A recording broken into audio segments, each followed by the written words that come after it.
Para saudara, jumpa lagi dalam program Stikas Profita. Beberapa waktu terakhir, kita sering mendengar kata revolusi. Revolusi ini akan lebih jelas maknanya kalau kita lekatkan dengan kata mental.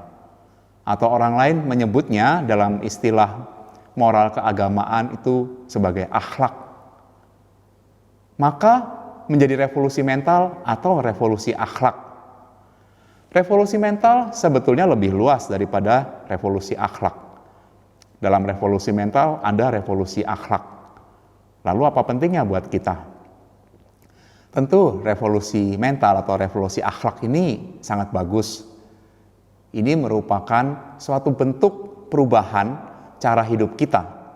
Dari cara hidup yang lama ke cara hidup yang baru. Singkat kata sebenarnya revolusi mental atau revolusi akhlak ini berkaitan dengan pertobatan kita sebagai pribadi. Nah, ini berkaitan dengan masa Advent. Di masa Advent ada seorang tokoh yang bisa dikatakan sebagai tokoh revolusi mental, yaitu Yohanes Pembaptis. Dia seorang nabi yang mempersiapkan jalan untuk kedatangan Tuhan Yesus Kristus. Dia bukan Mesias, tetapi dia pembuka jalan bagi Sang Mesias. Untuk diketahui, zaman itu bangsa Yahudi dijajah oleh Roma. Mereka memiliki raja juga namanya Herodes. Tapi raja ini seringkali menjadi simbol kekerasan, otoriter, raja yang selalu takut dengan munculnya tokoh-tokoh baru yang menyuarakan kebenaran. Nah, kekerasan dan otoriter ini tampaknya diwariskan dari ayahnya yang tidak segan membunuh orang yang tak bersalah, bahkan anak-anak di Bethlehem. Istana Herodes penuh dengan kebobrokan moral. Salah satunya yang terkenal adalah ketika ia kawin dengan istri saudaranya sendiri, yang akhirnya berujung dengan peneguran oleh Yohanes Pembaptis. Namun sesungguhnya yang tidak kalah bejat adalah para tokoh agama pada zaman itu. Kitab suci Perjanjian Baru banyak bercerita bagaimana Yesus berhadapan dengan mereka. Bahkan mengutuk perlakuan mereka. Orang-orang Farisi kaku dengan tafsiran Taurat dengan banyak perintah dan larangannya. Sementara belas kasihan dan cinta kasih mereka abaikan. Lebih dari itu, mereka menjadikan agama sebagai tameng untuk egoisme mereka. Entah itu uang, kekuasaan, atau ingin menampilkan keunggulan kelompok mereka dari kelompok yang lain dalam bangsa Yahudi. Semuanya dibungkus dengan otoritas agama. Mereka seringkali berbicara atas nama Taurat yang dijunjung tinggi oleh seluruh bangsa Yahudi, meskipun dengan tafsiran mereka sendiri. Mereka seringkali merasa diri lebih baik daripada orang lain. Mereka merasa lebih baik dari pemungut cukai, dari orang-orang berdosa. Bahkan mereka merasa seolah-olah mereka menjadi pemegang kunci kerajaan surga. Nah, dalam situasi seperti itulah Yohanes Pembaptis diutus oleh Tuhan. Dia bukan imam, meskipun ayahnya imam. Dia nabi yang mendesak perubahan, yang mendesak revolusi seluruh hidup manusia sebagai persiapan untuk kedatangan Mesias yang dirindukan Israel. Ketika Yohanes Pembaptis tampil di muka umum, suaranya menggelegar. Namun suara Yohanes Pembaptis bukanlah ajakan untuk menabuh genderang perang, bukan. Suara Yohanes Pembaptis bukan ajakan untuk mengangkat pedang terhadap tokoh agama atau penguasa bejat pada zaman itu, bukan. Meskipun Yohanes Pembaptis mengumpulkan massa di Sungai Yordan, namun ia tidak pernah mempergunakan kesempatan itu untuk tujuan kekerasan. Jadi, Yohanes Pembaptis seperti halnya Yesus juga tidak pernah mengajak para muridnya untuk melakukan revolusi dengan kekerasan, apalagi dengan pedang, tidak. Yesus sendiri menegur Petrus waktu memotong telinga hamba imam besar di Taman Getsemani. Padahal Petrus mau membela Yesus, tapi Yesus tidak pernah ingin dibela dengan cara demikian. Itu bukan cara Yesus. Makanya Yesus menegur pemimpin para rasul itu. Nah, lalu gimana revolusi yang digaungkan Yohanes Pembaptis dilakukan? Revolusi itu harus dimulai dari batin manusia. Perubahan muncul dari dalam, lalu mengalir keluar dalam tindakan-tindakan baik. Yohanes Pembaptis meminta untuk meluruskan jalan hidup masing-masing. Maka ketika dia mulai tampil di depan umum, dia memaklumkan kata-kata ini. Bertobatlah, sebab kerajaan Allah sudah dekat. Dalam Matius 3 ayat 2. Jadi, revolusi mental ala Yohanes Pembaptis harus dimulai dengan perubahan jalan hidup.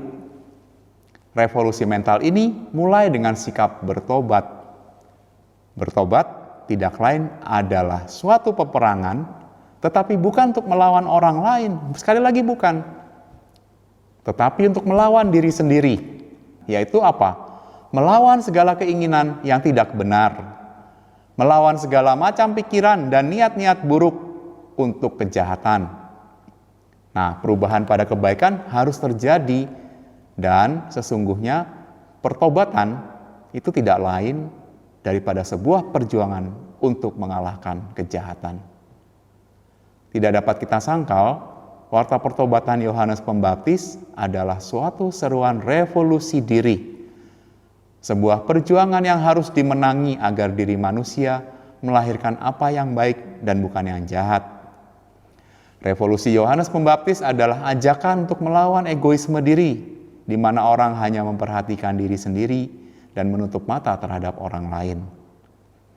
Kita ingat dalam Injil bagaimana Yohanes Pembaptis menegur dengan sangat keras tokoh-tokoh agama Yahudi, yaitu orang Farisi dan Saduki.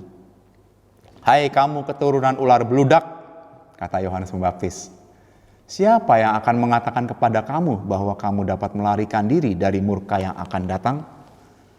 Jadi hasilkanlah buah yang sesuai dengan pertobatan. Lalu Yohanes Pembaptis melanjutkan, kapak sudah tersedia pada akar pohon, dan setiap pohon yang tidak menghasilkan buah yang baik pasti ditebang dan dibuang ke dalam api. Kita bisa lihat dalam Matius 3 ayat 7-10.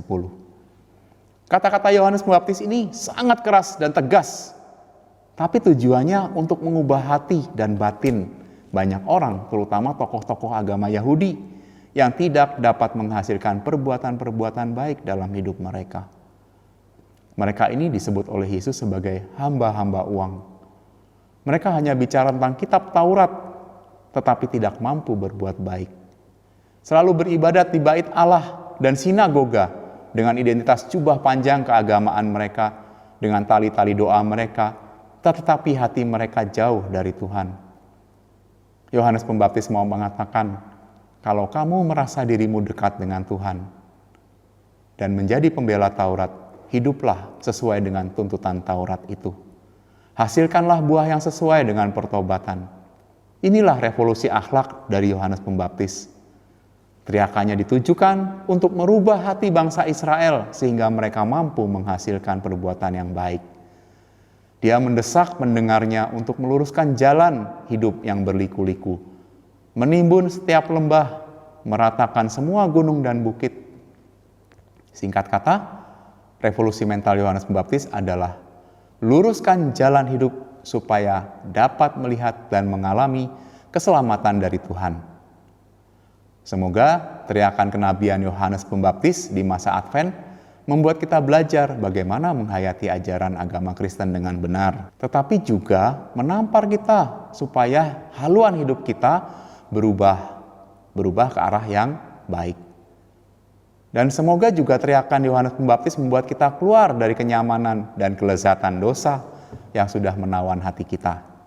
Revolusi mental Yohanes Pembaptis adalah seruan perang terhadap keegoisan diri sendiri.